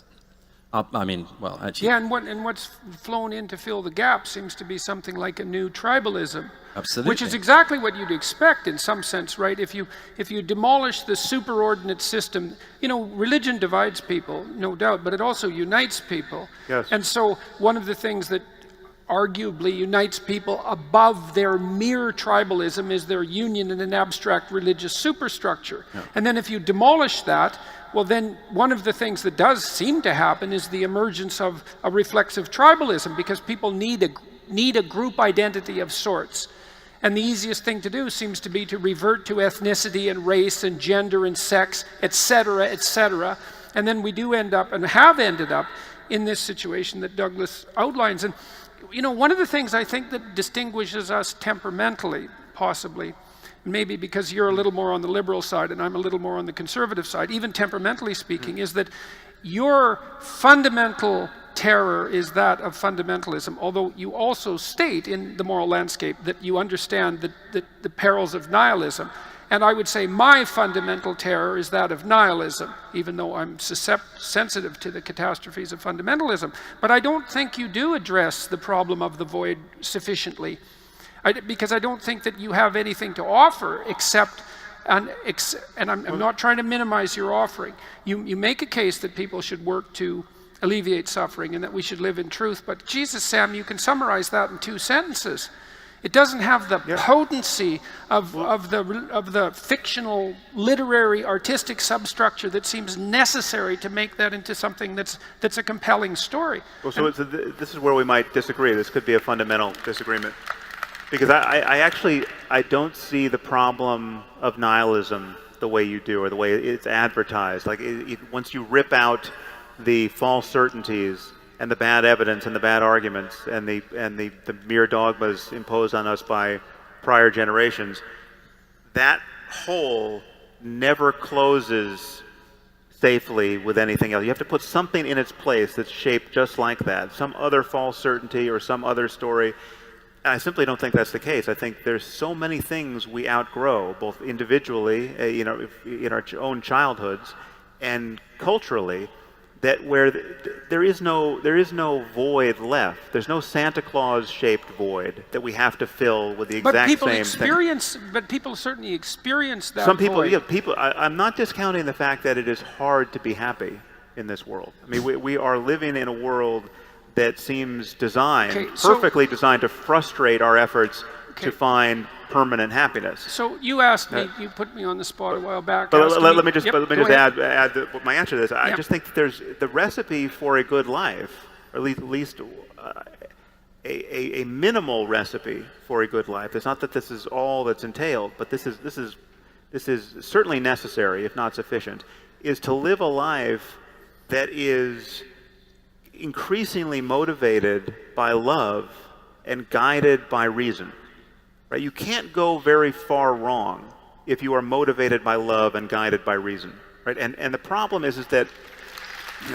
Well, the first thing I would say about that is, to me, that's a recapitulation of the Judeo-Christian ethic, which is that you should be guided by love and use logos to serve that. Except you got to read the fine print on reason. No, I didn't say reason. I said logos, because that's something that's deeper than reason. There's the Jesus smuggling. Yes, I was worried exactly. About. Well, yes, definitely. I said it would happen. Okay, so, but so look, I've been trying to. Part of the reason that I'm doing what I'm doing is to try to address the void, let's say, and I suspect that many of you are actually here because you would like to have the void addressed. And so the way it looks to me is something like this, and this is what I've derived in part from my studies of religious tradition. So I could say that at the beginning of Genesis, for example, there's a proposition that it's truthful speech that generates habitable order from chaotic potential. That seems to me to be the fundamental narrative, and I do believe there's something dead accurate and real about that, because we do generate the world as a consequence of our communicative effort. And then there's a second proposition, which is that the world that we generate from the chaos of potential is habitable to the degree that the communication that we engage in is truthful. And that's why God, who uses the logos at the beginning of time to generate the world, is able to say that his creation is good. The proposition is the world you bring into being through truthful speech is good. And that's the image of God that's implanted in man and woman. And there's a grandeur about that idea. And you think, well, you don't need the grandeur because it's just a fiction. It's like, just wait a second here. It's not just a fiction. Unless you don't believe that in some manner you partake in the creation of the world and that you have an ultimate responsibility that might well be described as divine to participate in that process properly, truthfully, and with love. And there's every reason to think that that's an elevated ideal so high that it's worthy of conceptualizing as divine, and also to presume that it represents some fundamental metaphysical reality. And that's a lot more powerful than you need to be good. Yes, but the problem here, Jordan, is that I could do exactly what you just did with Buddhism or Hinduism. And it is just as grand and just as deep and just as anchored to the first-person experience of contemplatives who've taken that as far as they could take it. You know, people, well, then monastic. I would say, Sam, you should do that and see how people respond to it. Well, no, because I. Yes, seriously. No, because I see the end of the game. It doesn't arrive where I want to get to, where we need to get to, because it would be to different effect. There are different claims ultimately about the status of truth and good and evil, and about the beginning of the world and the fate of a human consciousness after death. They're completely irreconcilable worldviews. I also don't you think cannot square. If there are Hindus in the audience, they believe something that is totally irreconcilable to what Christians believe. I don't think that you can offer pardon me, a watered down version of Buddhism as a consequence of psychedelic experience, as a acceptable and credible alternative to the power of the fundamental founding myths of the Western culture. Yeah, and if you think you can, then you should try. I'm trying. Well, I'm not trying that, but that's not what I. Well, first of all, just to get my biography straight, it's not just the psychedelic experience. I know. Yes. And I'm also not making light of the psychedelic experience. Listen, to take this. We're having most of this conversation on the side of wherein it seems reasonable to worry about the fate of civilization, right? We could have started at a very different point with just the nature of consciousness, right? Our first person encounter with being itself, right? All of us wake up each morning. We are thrust from a condition of deep sleep, which we seem to know nothing about. And we just got pushed through a veil of dreams into this apparently solid reality that we call the world, and we're engaging one another in this space of just consciousness and its contents, and we're trying to make sense of it. And science is the best language game we play, I would argue, in trying to make truly rigorous sense of it. But it doesn't exhaust all the language games we play. We play others that are also fact-based. We talk about what happened historically before we arrived here. We talk about facts as we can understand them that we just didn't witness, but others did, and we call that journalism, right? So we're trying to have a fact-based discussion. We used to call that journalism. Yes, it's getting harder and harder to discern what's actually going on now. But we are thrust into this condition of being our apparent selves, moment by moment, and we notice the difference between happiness and suffering, right? And this is not merely sensory. It's not merely that, I don't like the feeling of a hot stove, and I do like a warm bath. It's ideas, the ways of thinking about ourselves and the world can open the door or close the door to various states of happiness and suffering. And religion leverages that. People, the difference between believing that your dead child is in heaven with Jesus and not being able to believe that is enormous, right? I want to ask a specific, though. You've expended a certain amount of reputational energy and much more on the jihadists. In your battles, shall we say there, how much allyship, to use a very voguish term, have you found from fellow secular, rational people who want to love and reason like you?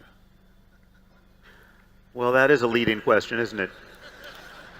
I've got fingers if you need more. Yeah. No, your fingers are safe.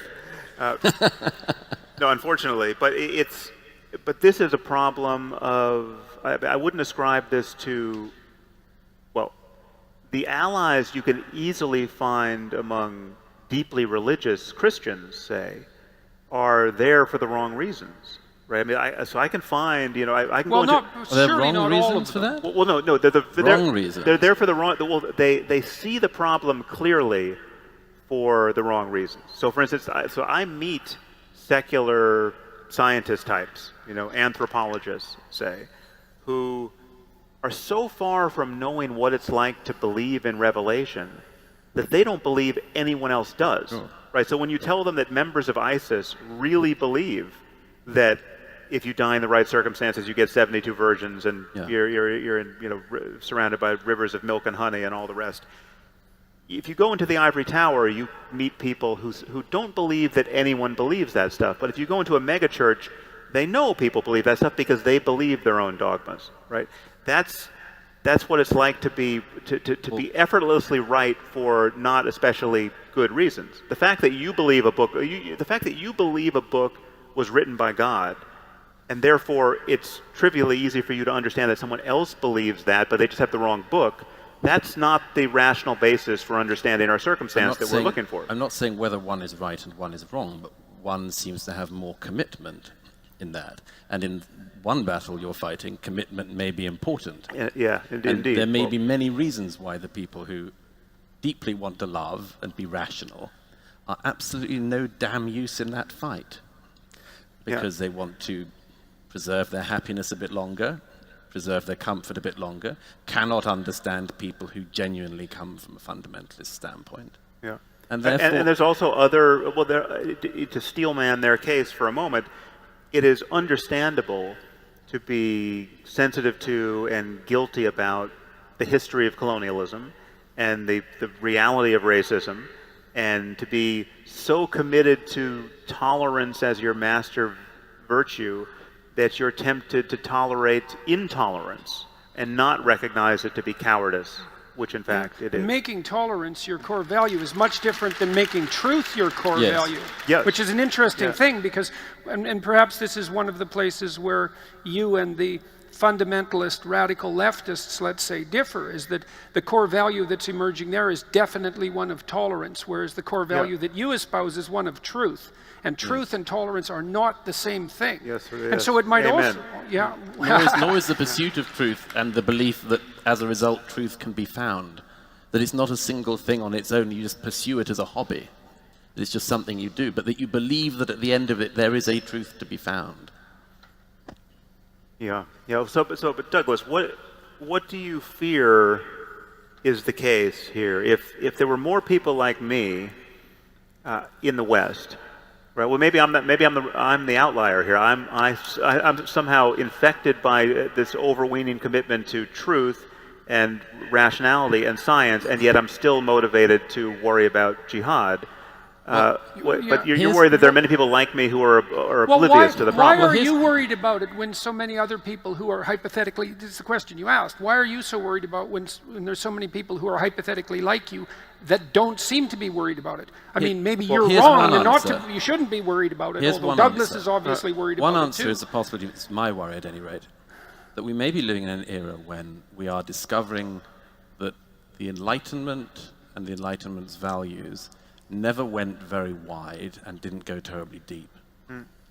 And this is a very painful realization to make. But not only do we go all around the world and discover that, we find that at home. The roots turn out not to have gone very deep in even this society. And that's a problem. It is a problem, but hence my commitment to making them deeper. And to reiterate the point, I'd be very happy if it was entirely Sam Harris's all the way down. That's right. Okay? I'd have no problem with that. It's just that underneath Sam Harris, it's hell. Well, I'm also curious. You know me too well. I'm curious about something that you said. Yeah, that has to be very carefully edited on YouTube. in the metaphysic that you outlined, rationality in the service of love. Like, this is an interesting, like, I'm not sure you get away with that, because, like, is it rationality or is it love? Because I don't understand the place in your conceptual system for love, given your emphasis on rationality as the ethic of, as the mechanism of ethics. So I would say, to the degree that I smuggle in Jesus, which, by the way, isn't accidental in some sense, and I'm fully conscious when I'm doing it, you smuggle in love, and it essentially plays the same role. Well, no, love is an experienced reality. I mean, love is a state of consciousness. It's a state of, and I wouldn't ultimately. Is it a fact? Well, it's a fact that one can experience it or not.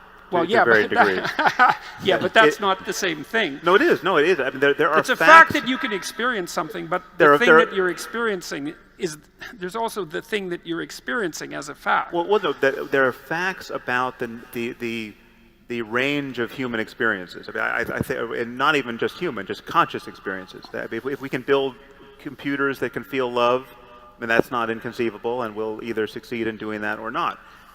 But consciousness admits of a range of experiences, and love is one of the best on offer.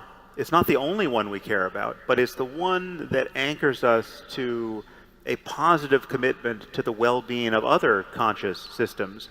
And but the crucial thing is the fact. I agree with you. It is a fact that loving someone entails a really, I mean, there are love and its counterfeits, right? People can confuse, romantic, attachment or lust with love, right? So I mean, and the Buddhists are especially good at differentiating these various states of consciousness, and it's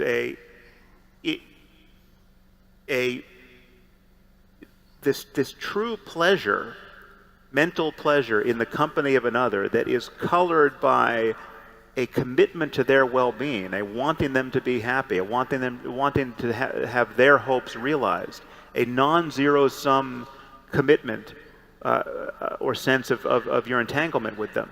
And you can see your failures to love. I mean, you can be with people who you think you love. You know, I'm with my best friend, say, and I just find out something fantastic has happened for him, and let's say in his career, and I feel a moment of envy, say, well, then you see, well, okay, just how much do you love this person if your first reaction to something good happening to them is you feel poorer for it, right? That's the Cain and Abel story. Exactly. So these are all kinds of defects you can witness in your own mind, and yes, you pay enough attention to what it's like to be you. The full horror show of an almost biblical unwinding of all possibility is available, and you add psychedelics to that cocktail, and it gets even more vivid.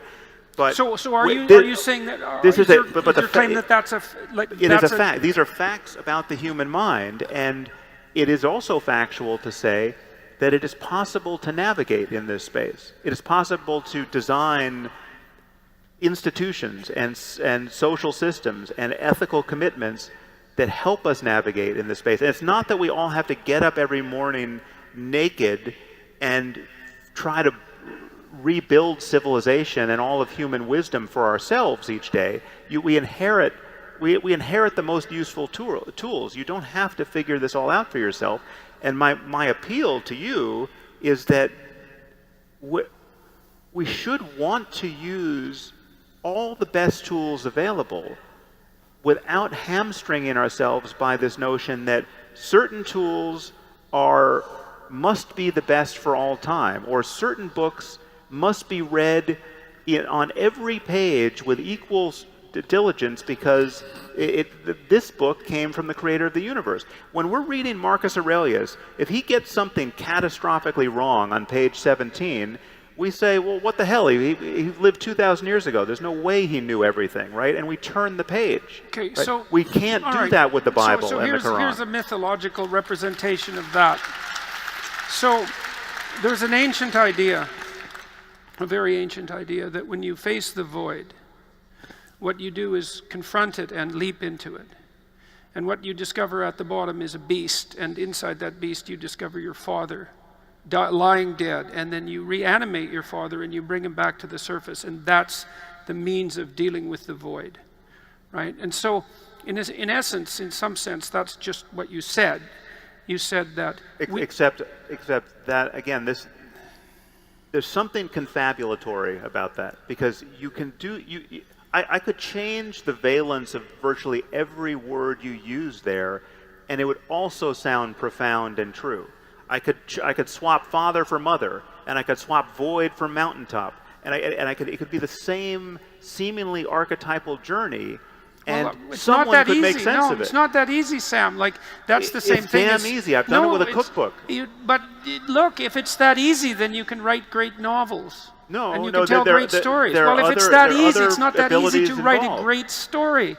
So these things can't be swapped out with ease. And there is a reason that it's your father that you rescue from the belly of the beast and not your mother in those sorts of situations. It is akin to... Again, I give you Buddhism and Hinduism that have completely different iconographies and mythologies. Well, they're different at some levels, but not at all. It's like languages. They're different at some levels and not at all. They're crucially opposite in many of these cases. I'm just saying that this kind of reading meaning into story there's a reason why it's not science, because it is in some basic sense unfalsifiable. There's nothing you and I can do for the rest of our lives to be sure that the mother isn't at the bottom of that void and it's really the father. Is it possible to develop a factual approach to the analysis of literature? Well, yes, on its own terms. You can say, but that extends to things like, it is a fact that Hamlet was the Prince of Denmark, and not No, the I meant king. in terms of the Right. meaning of literature. Well, yeah, but you can make true and false claims, or more and less plausible claims about literature. Well, and that's what I'm trying to do, is or to its make more its effects plausible on claims. you. But again, this is a very different game than what most religious people think is on offer. Well, look, if you look at the domain of science, most scientists aren't very good at what they do. And if you look at the domain of religious thinking, most religious thinking people aren't very good at what they do, but that doesn't mean that the whole damn thing should be thrown out. There's gradations of religious revelation and wisdom. But there's that word, because revelation, if revelation is something that we can all do, you, me, and Marcus Aurelius, right? That is a very different world than the world that Muslims think they're living in. But you just said, Sam, that we have to go in. This is why I used the going down into the void to rescue your father metaphor. You just said that we have to, and you've said this before, and I know you believe it as well, that we have to go back into the past and find the wisdom that can help guide us, because we don't have to do this as if we're encountering everything for the first time. And that's exactly the idea of going into the void to rescue your father. That's how that is the eternal, age-old medication for the confrontation of the void.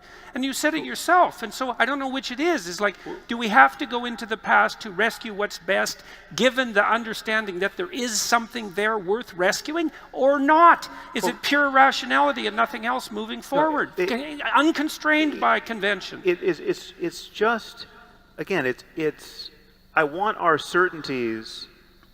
And I think we all, in every other area of our lives, we agree about this effortlessly, right? If I'm pretending to be certain of something that you can sense I have no good reason to be certain about, you begin to mistrust me in every area. If it's in business, or if it's in sports, or if I told you I knew that France was going to win the World Cup and I was absolutely sure, and yet I magically didn't bet any money on it. These are conversations we can have about everything else, and yet on this topic of religion, people change the rules, right? And I'm just arguing that the rules should never, the rules by which we dole out our credence shouldn't change, and they don't change. And again, we shouldn't be misled by the duration of the past. This is the comparison of something like Scientology to Christianity is so invidious because we can practically meet L. Ron Hubbard, right? We've got film of him confabulating about galaxies that, ruled by overlords whose names he magically knew, right? We see the man behind the curtain. We don't see that with the Apostle Paul or anyone else who brought us the quote real religions, and yet it's always just been human beings doing this, right? And if you go back far enough, they were doing it in a situation that was completely uncontaminated by the kinds of concerns we have as scientists and secular rational people for evidence and consistency and a knowledge of the past. They had nothing they had no mechanism by which to record their observations. Now, and I'm going to interrupt you. Yes. Because first of all, I saw a sign saying 5 minutes. Yeah. Yes. And I'm very conscious of a number of things, apart from my own silence. And the main one is this. We had a long session on love just then, and I refused to finish this evening on such a positive note. And I'd like to turn that round. We're all in agreement on certain aspects: free speech, civilized discourse on the most important matters, and much more. But there's also, I'm sure, a lot we have in common of what we just can't bear. And I just wanted to hand over to both of you at some point to give an idea, not of your loves, but of your present hates. Perhaps Jordan. Yeah.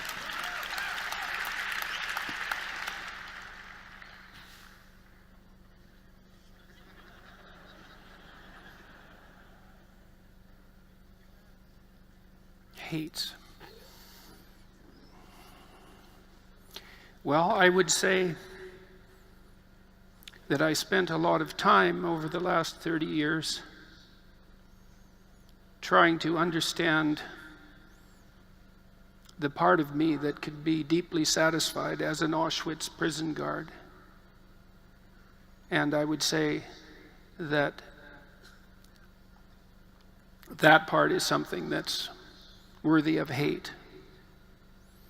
And I think the best way to overcome it is to recognize it in yourself and to do everything possible to constrain it. And that's what's given me an overwhelming horror, both of the nihilistic void and the catastrophes of totalitarianism. And the reason that I've turned to the degree that I have to the analysis of religious traditions, not losing my scientific perspective in the meantime, is because I've done everything I could to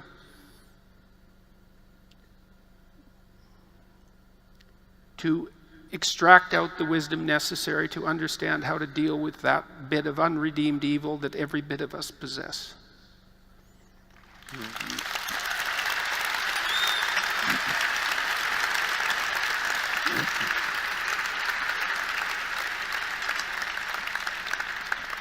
Well, I would say that I hate unnecessary suffering, and especially my capacity for it. And I see so much of my time, conscious time, moment to moment, devoted to this experience that should be familiar to all of you, which is to be captured by thoughts of the past or the future, which almost by definition have a mediocrity so transcendent that it's just it is what makes human life just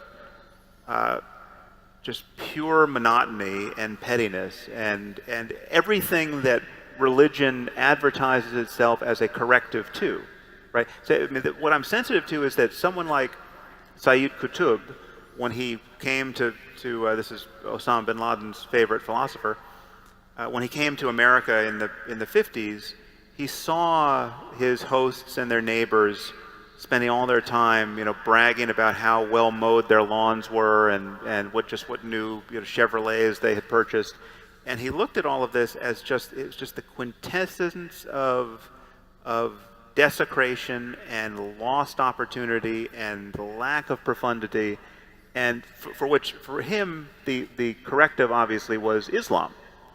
And half of that is right. It's possible to be totally captivated by the wrong things in this life, and to make yourself so obviously being a guard at Auschwitz with a clear conscience is the extreme I was case thinking of more that. of happiness. What was that?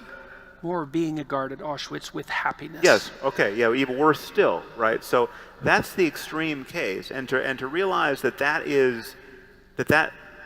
job was not only filled by psychopaths, right? That psychologically normal people could be brought to that point. I recognize that that's the situation we're in, but most of us live our lives in a different place where it's just mediocrity and pettiness and needless anxiety, and very dimly we recognize the possibility of overcoming that on a day-to-day basis. And honestly, I think the atheism, the lack of belief, the lack of faith in an afterlife, for instance, the lack of belief in the notion that you get everything you want or may get everything you want after you die,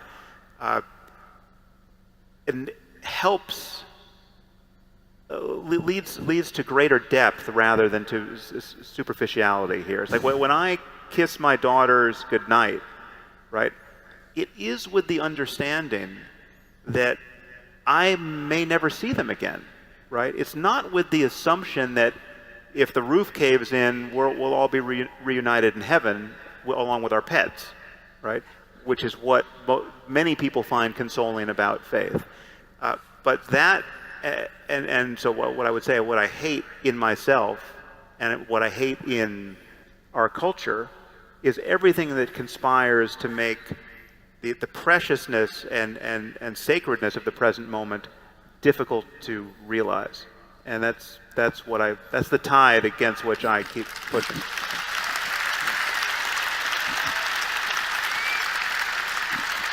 I'm not going to answer my own question, primarily because of the length of the list and the knowledge of the time.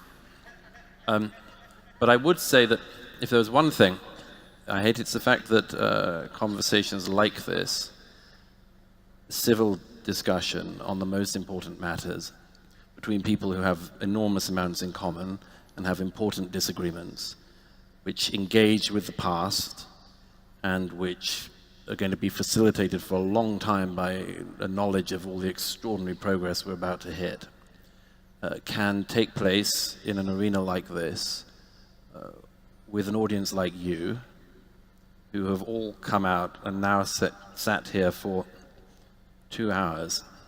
And I think it's, at any rate from my point of view, one of the most positive things I can imagine in the world at the moment, that an evening like this is happening with an audience like you. Yes, thank you. And unless either of you want to say anything, I think on behalf of all of us, I'd just like to say what a thrill this is for us, and thank you to you. And I hope that this is an example of a constructive discussion of a kind that might even at some point catch on. So thank you. Thank you. Thank you all. Everyone, please put your hands together for Sam Harris, Jordan Peterson, and Douglas Murray. Thanks, Jordan.